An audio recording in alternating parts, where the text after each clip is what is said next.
4 in today's Community Focus, Democrats continue to sound the alarm about the president's recently signed budget bill.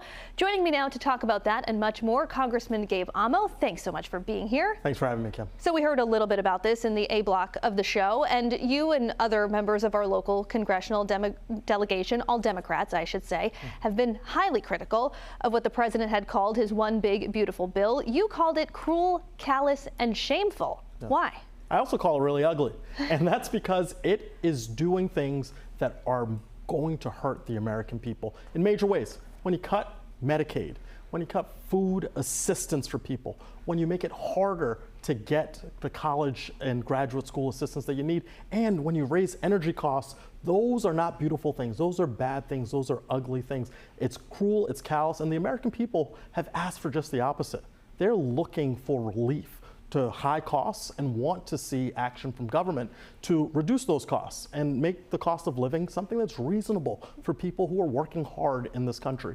And this bill does nothing to alleviate that concern. And there are tons of Republicans who knew better, who tried to hold it up, who sent letters saying it was problematic but did not have the backbone to vote no. Well, we spoke with the chairman of the Rhode Island GOP, Joe Powers, about this last week. He argues it's, going to help Rhode Island in some ways. And he says some of the Democrats are lying about what's in the bill. And he says, for example, only able-bodied people are going to be kicked off of Medicaid, and it will, reduce the spending cost on the federal government. What do you say to those claims? I would say he doesn't really know what he's talking about, to be completely honest with you. This is not from a position of partisanship that I speak. It's one for care and concern of people in my community.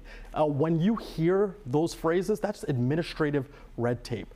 A vast majority of the people on these programs are working one and sometimes more than one job to make ends meet. And so when you see Republicans, some of good conscience around this country, we had one Republican vote against it in the House, Brian Fitzpatrick from Pennsylvania.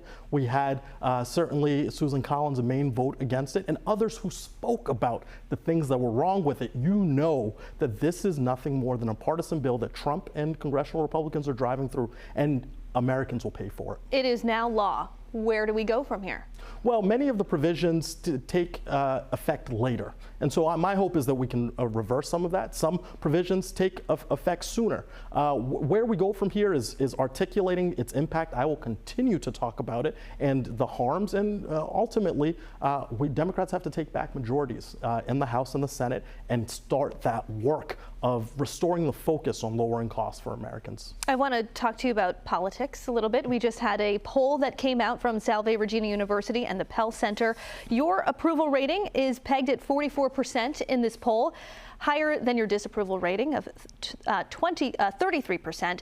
But it also found that 23% of voters in your district don't know who you are. Are you disappointed to hear that? No, I'm getting out there and talking to people every single day. If you look at that same poll the last time it was taken, about 30% of people didn't know who I was. So that's moving in the positive direction, and 2% more of people approved me. So the fact of the matter is, the more time you spend with me, you'll see that I'm working hard on behalf of Rhode Islanders. I haven't been elected for 10 years. I've been in office for 21 months. That's a contrast to some of the other folks, and I bring that freshness, that newness, that commitment to Rhode Islanders that I hope people see from my energy, and I'll continue to fight for them every single day. And quickly, before I let you go, the sad news of Alan Hassenfeld passing, the former CEO of Hasbro. I know you're from Pawtucket and you knew him. Your reaction to the news? Alan Hassenfeld was a giant in the toy world.